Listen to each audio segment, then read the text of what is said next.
On the night of May 20th, 2010, something happened at the Musée d'Art Moderne de la Ville de Paris that would shake the entire art world. A single man walked out of one of France's most important museums carrying 5 paintings worth a total of 100 million euros.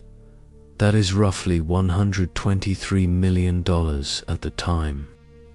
Just one guy, with 5 masterpieces from some of the most famous artists in history, and nobody noticed until the next morning. This is the story of Vjeran Tomic, the thief who would become known as the Spider-Man of Paris. It is the story of how one man pulled off what many have called the heist of the century. It is also a story about failure, about broken alarm systems, sleeping guards, and a museum that made it way too easy to steal priceless works of art. Most importantly, it is a mystery that remains unsolved to this day, because those 5 paintings have never been found. Let me take you through the whole thing from the beginning. The Musée d'Art Moderne de la Ville de Paris sits in a beautiful Art Deco building called the Palais de Tokyo. It is located in the wealthy 16th district of Paris, right across the Seine River from the Eiffel Tower. The museum opened in 1961 and holds over 10,000 works of art from the 20th and 21st centuries. We are talking about some of the most important modern art in the world. Paintings by Picasso, Matisse, Modigliani, and many other legends. The museum had gone through an expensive renovation just a few years before the heist.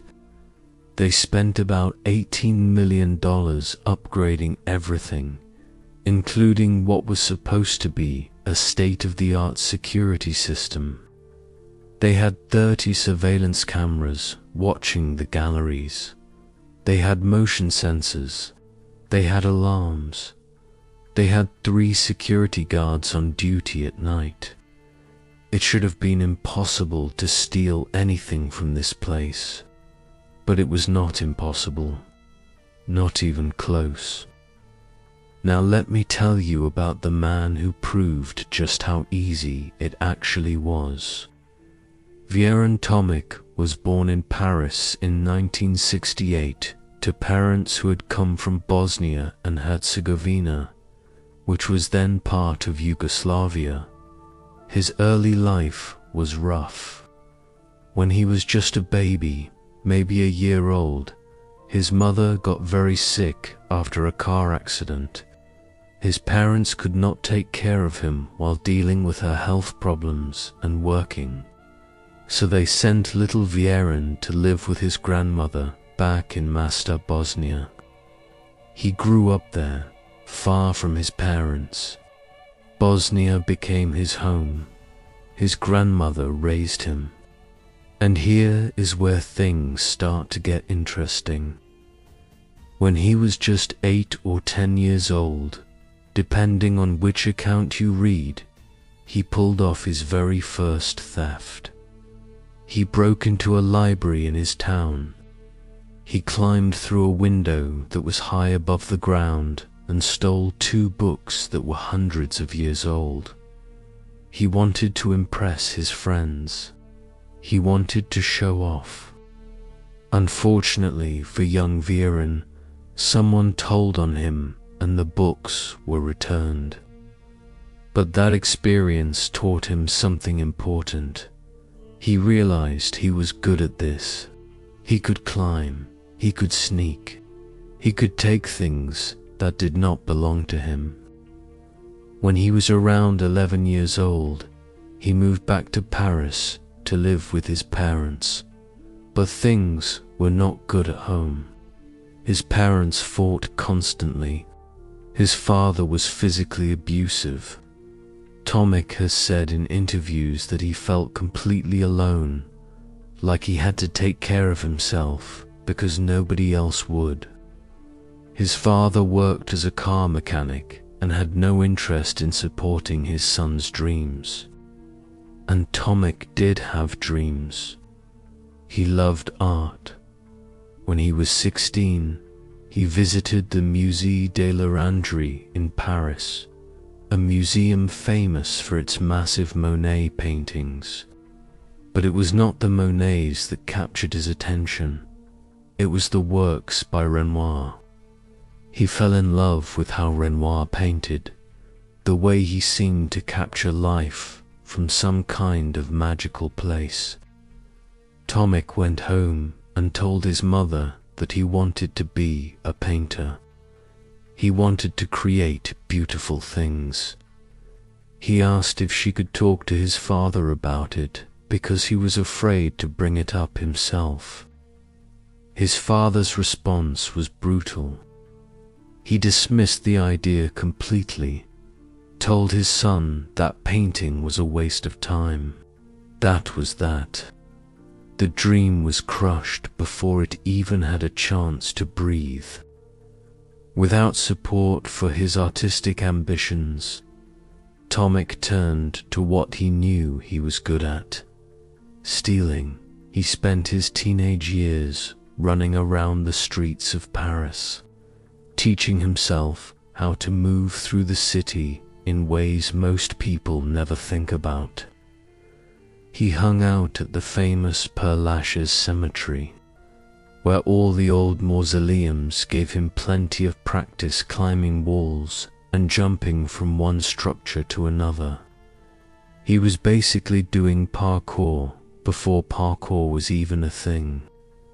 By the time he was 16, he could scale the side of a multi-story building like it was nothing.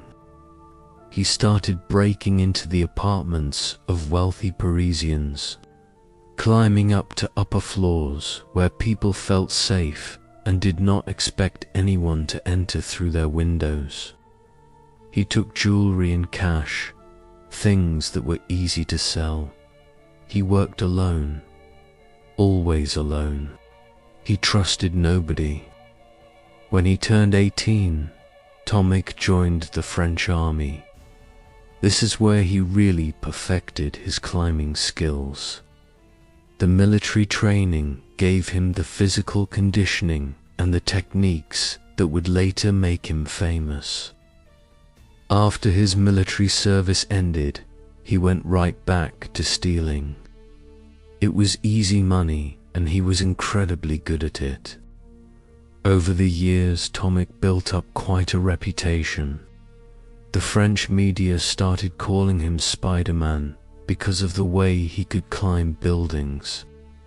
He used special equipment sometimes, things like crossbows with ropes attached, harnesses, snap hooks, and suction cups.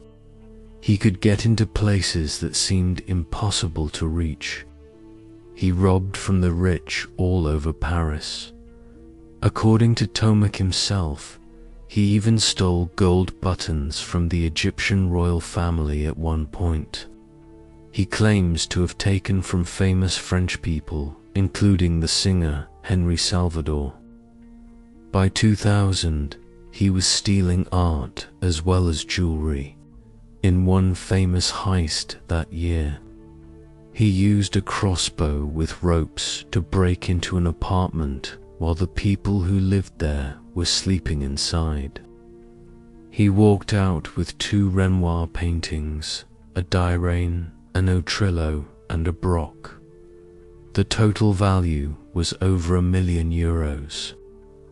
He was caught for that one and went to prison, but it did not stop him for long. By 2010, Tomic had been convicted 14 times for various thefts. He had spent about 15 years of his life in prison. He was 42 years old and, by his own account, he was getting tired of the lifestyle.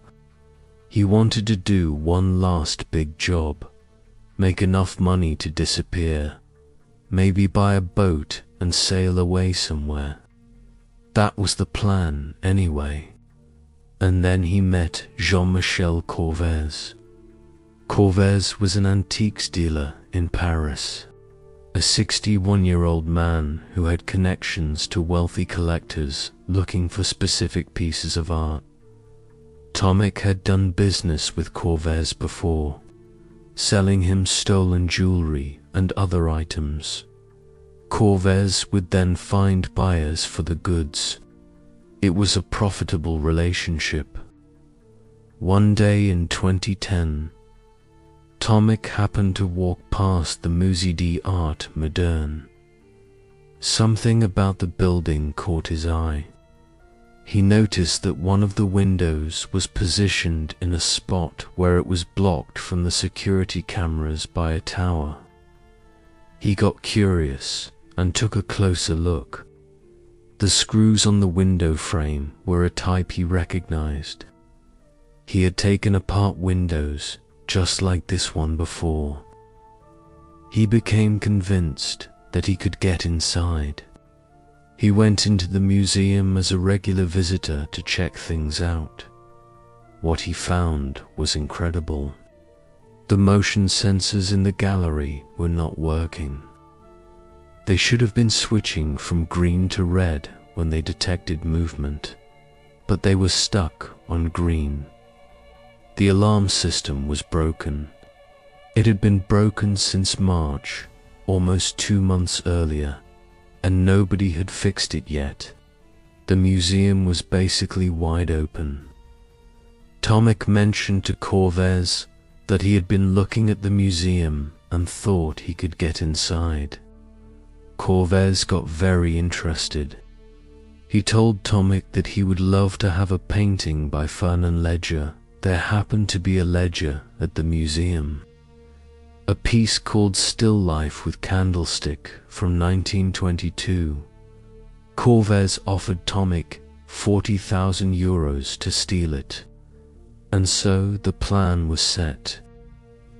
Starting on May 14, 2010, Tomic began his preparation. Every night around 3 a.m., he would go to the museum and work on the window. He covered himself with a large piece of black cloth to hide what he was doing. First, he dabbed the window frame with paint-stripping acid to expose the heads of the screws. Then he applied another solution to get rid of the rust. Then he carefully removed each screw, one by one, and filled the holes with brown modeling clay that matched the color of the frame. He replaced the real screws with fake ones made of clay so that during the day the window would look perfectly normal. It took him 6 nights to complete the preparation. 6 nights of standing outside a major museum in central Paris, tampering with a window, and nobody noticed. Nobody stopped him. Nobody asked what he was doing. On the morning of May 20th, 2010, around 3 a.m., Tomic was ready. He arrived at the museum dressed in black with a mask covering his face. He used suction pads to remove the glass from the window. He used bolt cutters to cut the padlock on the metal grate behind the window. He climbed inside. Then he did something smart. He left. He wanted to wait and see if a silent alarm had been triggered. If the police were going to show up, he wanted to be far away when they did. He waited. No police came. No alarm sounded. Nothing happened. So he went back in. His target was the Léger painting. He found it and carefully removed it from its frame. The frames were too big to take out through the window, so he had to cut the canvases free. But then he looked around. He was standing in a room full of masterpieces. The alarm was not working. The guards had not noticed him. He had all the time in the world. He took himself on a private tour of the museum. He spent about an hour just walking around, looking at the art, deciding what else to take. This is a man who genuinely loved paintings. He called himself a veritable art lover. And now he was alone in one of the world's great museums with no one to stop him. In the end, he took 4 more paintings. He took Le Pigeon aux petits pois, which means pigeon with peas, a cubist work by Pablo Picasso from 1911. This painting alone was estimated to be worth 23 million euros. He took Le Pastoral, or Pastoral, by Henri Matisse from 1905 or 1906, depending on the source. This was an early Fauvist masterpiece.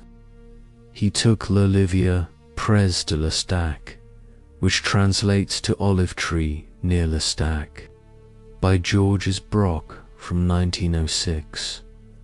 Braque and Picasso had invented Cubism together, so this theft included works by both founders of that revolutionary movement. He took La Femme à l'Oventail, or Woman with a Fan, by Amedeo Modigliani from 1919. This was a portrait of Modigliani's model, Lunia Chichowska, painted just a year before the artist died of tuberculosis at age 35. And of course, the Léger, Nature, Mort au Chandelier, Still Life with Candlestick, from 1922.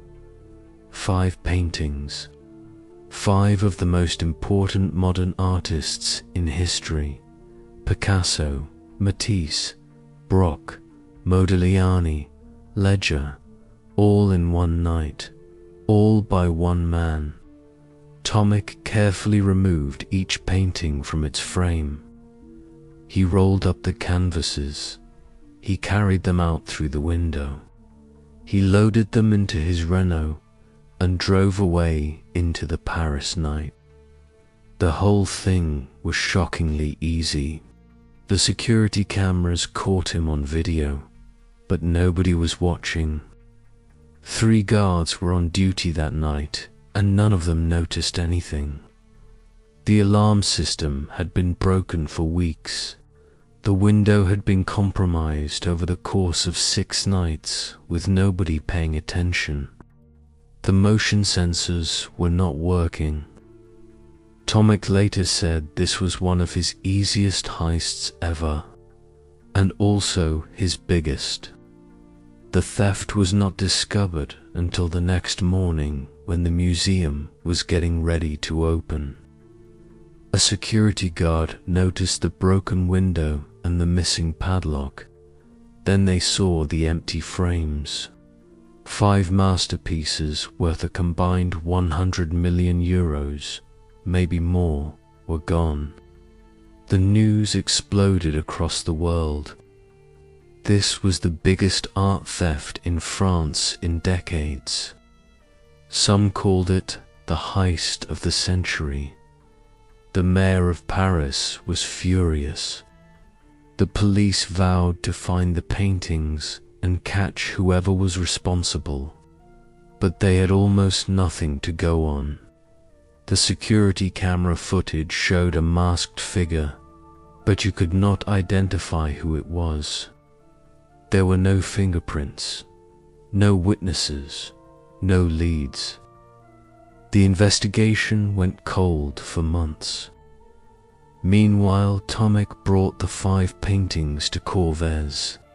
The antiques dealer was completely stunned.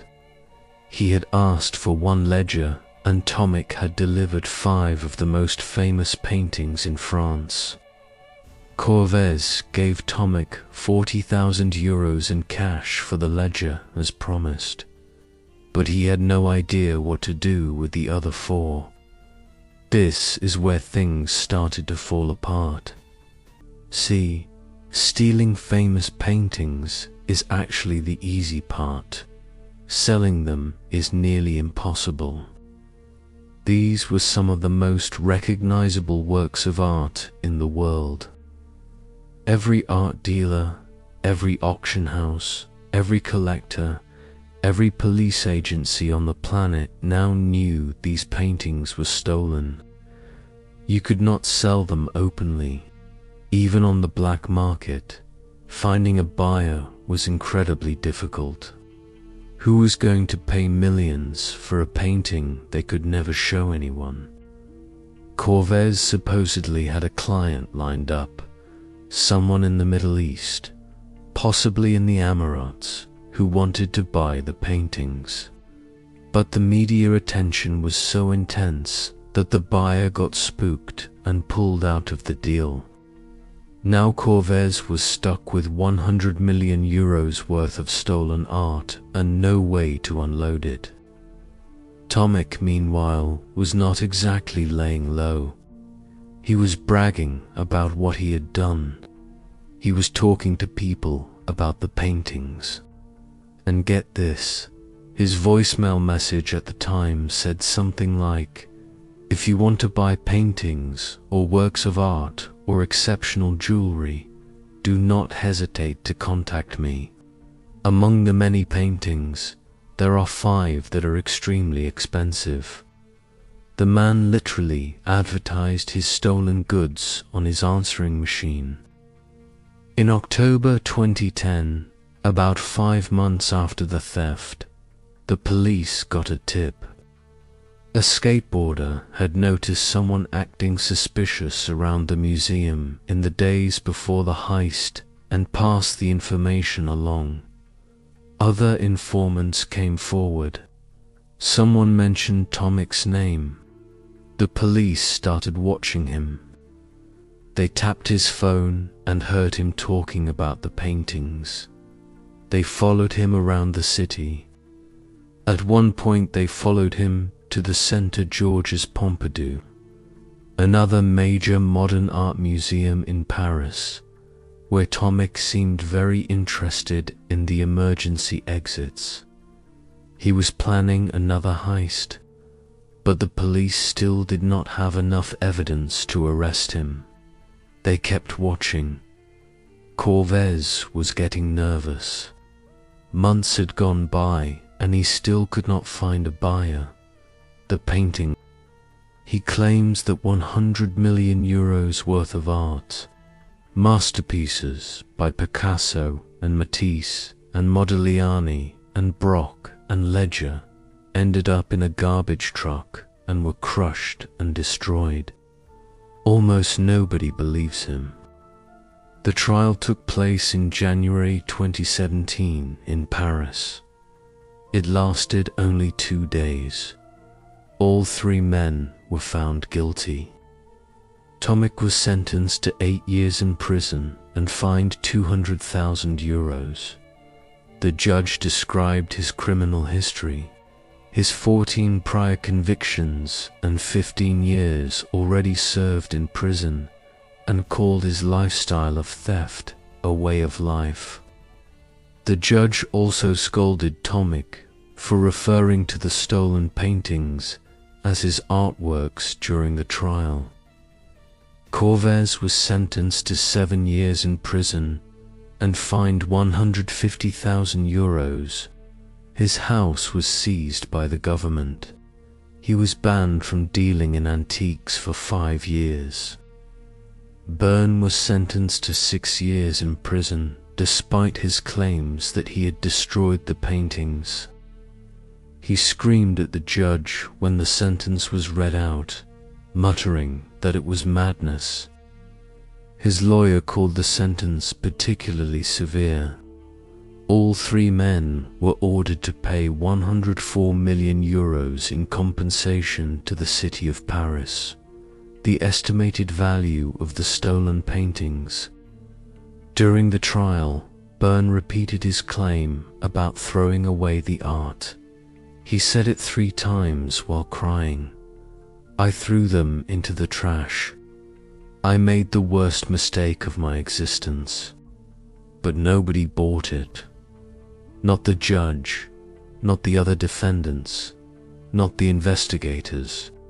Even Burns' own wife testified that he was too smart to actually destroy paintings worth that much money. Tomic himself said he was sure Byrne did not destroy them. He demanded to know where they really were. The French auctioneer, Pierre Cornet de Saint-Cyr, who was president of the Association du Palais de Tokyo, made a public statement calling the thieves imbeciles. He pointed out that the paintings were completely unsellable because they were so famous. He begged them to just return the art. Nobody returned anything. The authorities believe the paintings were smuggled out of France, probably to somewhere in Asia or the Middle East. Some experts think they may be in China. The painting Woman with a Fan by Modigliani has even appeared in popular culture as a symbol of stolen art. It was featured in the James Bond film Skyfall in 2012, where a copy of it appears in a scene involving a fake art sale. It showed up again in Spectre in 2015, hanging on the wall in the villain's lair. The filmmakers knew exactly what they were doing by including a painting that was famously stolen and never found. As of today, more than 15 years after the theft, not a single one of the 5 paintings has been recovered. They remain on Interpol's list of stolen art. They remain one of the great unsolved mysteries of the art world. What happened to Vjeran Tomic? He served his time at the Centre de Detention de Val d'Arrior, a prison northwest of Paris. He was expected to be released around 2025 while in prison. He reportedly took up illustrating and said he wanted to open a sculpting studio someday to create his own art. He also found love. The day before his trial began, he met a woman named Corinne Opiola, who started visiting him in prison every week. They began a relationship.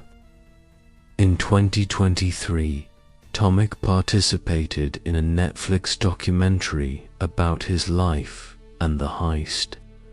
It is called Vjeran Tomic, the Spider-Man of Paris.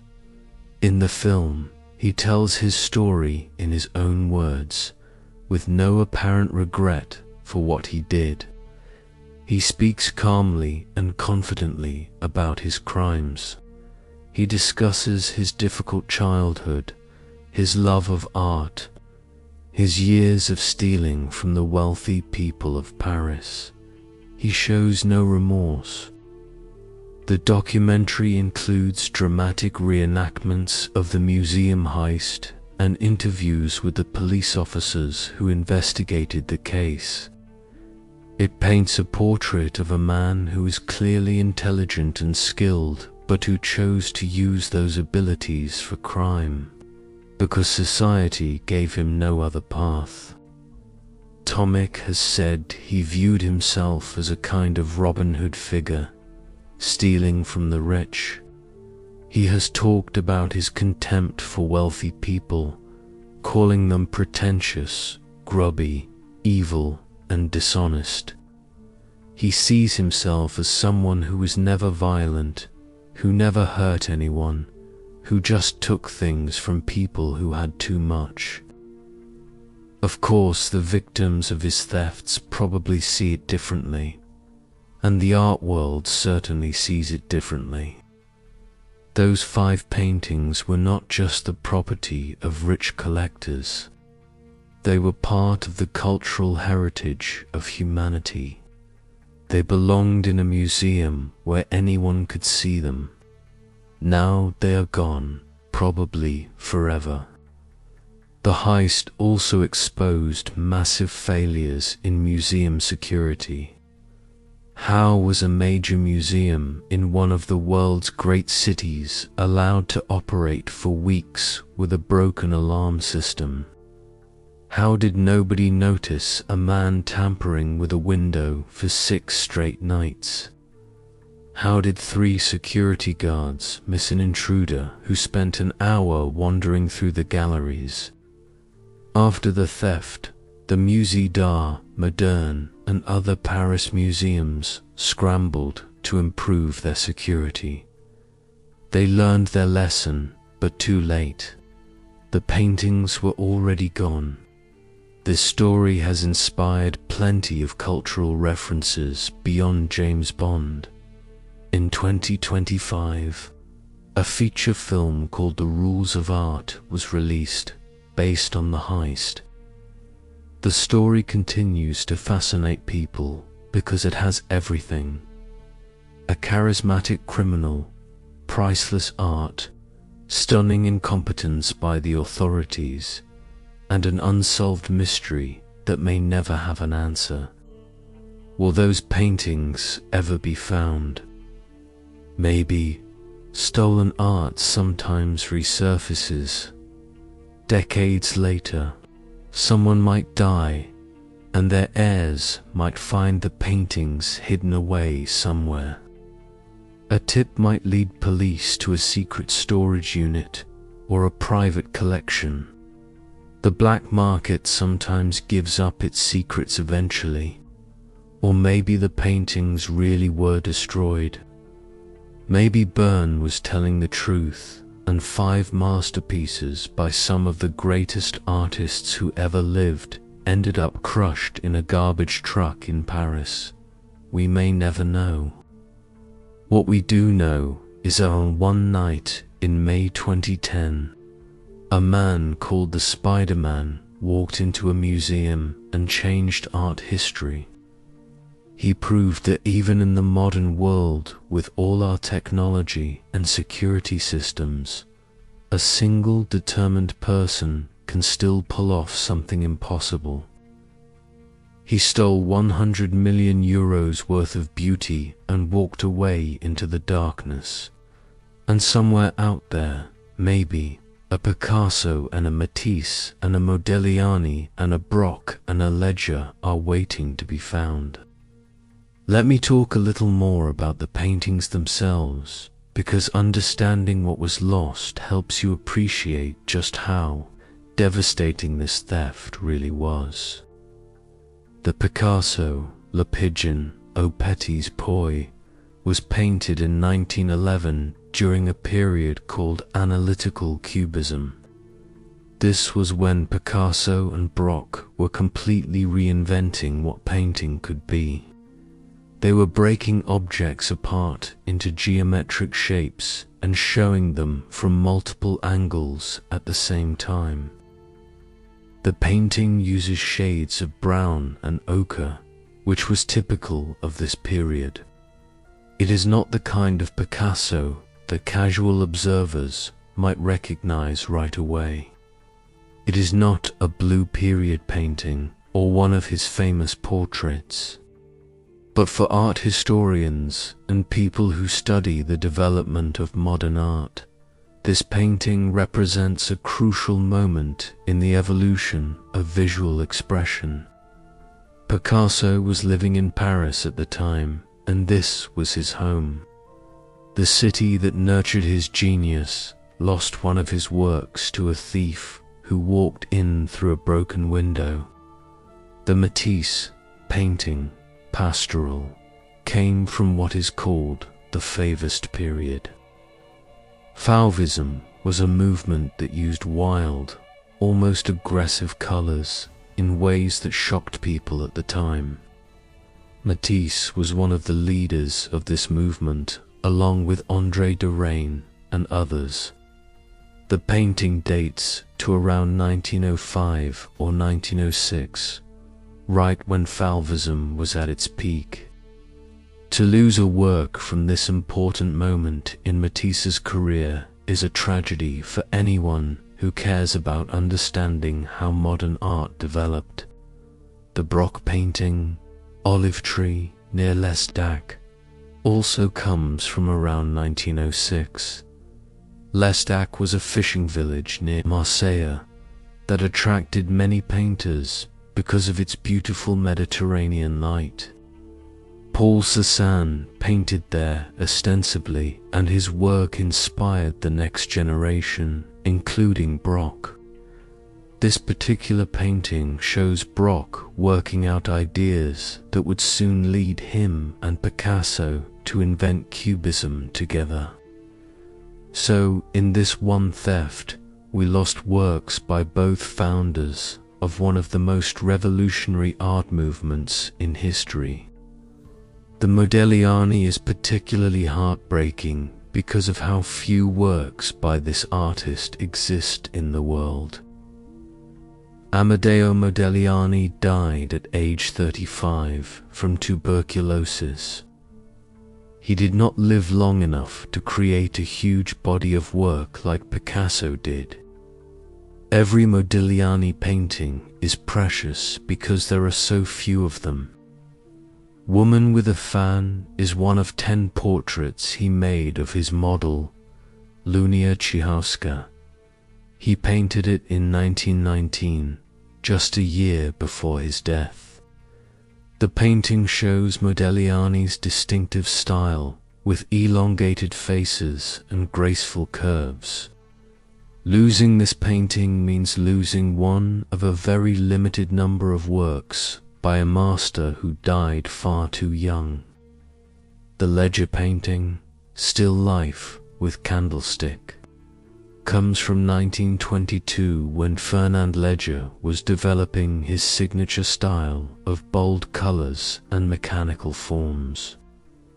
Léger was interested in the modern industrial world, and his paintings often look almost like machines. He was a major figure in the Parisian art scene, and his work influenced countless artists who came after him. These 5 paintings together tell a story about modern art. They represent crucial moments in the development of Cubism, Fauvism, and other movements that changed how humans express themselves visually. They were not just expensive objects sitting on museum walls. They were documents of human creativity at some of its highest points, and now they are gone. Maybe crushed in a garbage truck, maybe hidden in some private collection where nobody will ever see them. Either way, humanity lost something that